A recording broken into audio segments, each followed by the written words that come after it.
make sure they're in good body alignment. What do you check the joints for before starting range of motion? We're checking the joints for wraps, warmth, redness, and pain, swelling. Those are all indications of possibly inflamed arthritis and could cause a lot of injury. So if there's warmth, redness, pain, or swelling, do not continue the procedure unless told to do so. Where do you start range of motion?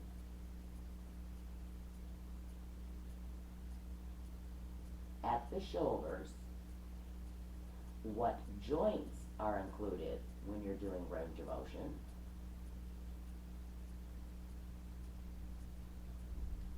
Shoulders, elbows, wrists, fingers, thumbs, hips, knees, ankles, and heels.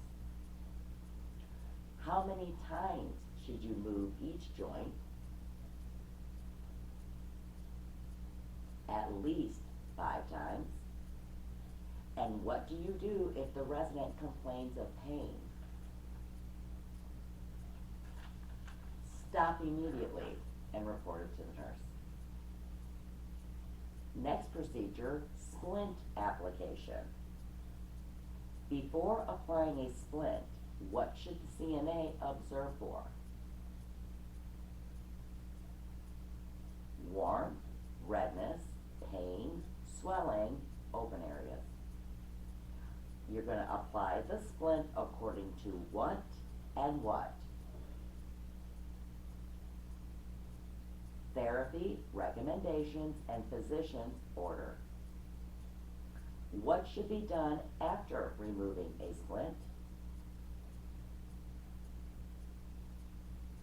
Clean the skin, dry the skin, observe for redness, swelling, open areas, complaints of pain. Notify the nurse if you see. How long should a splint be applied for? The designated period of time given by the physician or the therapist. Next procedure, abdominal binder. Before applying an abdominal binder, what should the CNA check for? Any needed incontinence care. Check for redness or any needed incontinence care. Where should the top of the abdominal binder be placed? At the waist. Where should the bottom of the binder be placed? At the level of their gluteal fold. Why is it important to make sure there's no wrinkles or creases in the binder? Prevent skin breakdown. Next procedure, abduction pillow.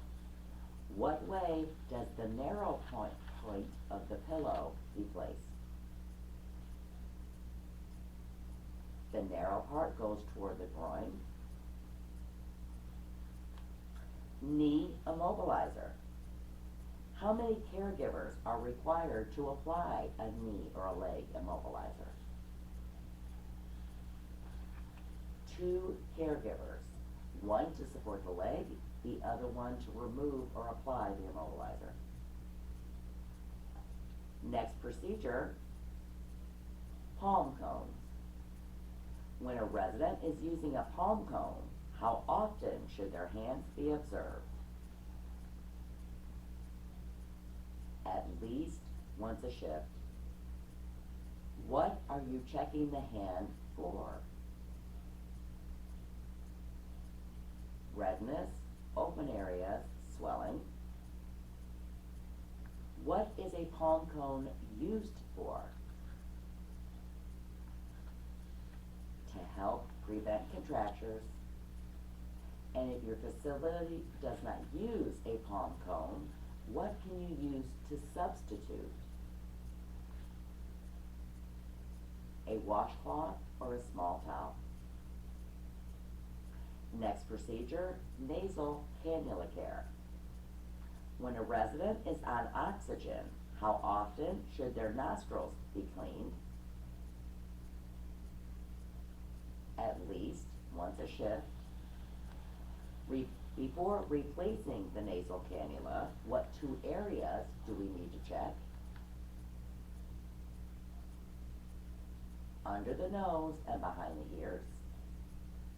And can the nursing assistant adjust the oxygen for the resident? Absolutely not. Next procedure, assisting with a hearing aid. How do you know the hearing aid is clean? Because you've removed it of wax and dirt. So wax and dirt. How do you clean the hearing aid? Damp washcloth, or according to manufacturer's instructions. And how do you know that hearing aid is working? Because it will amplify sound. Next procedure, elastic compression stockings, or what we call TED hose. What do you observe the skin for before applying the TED hose?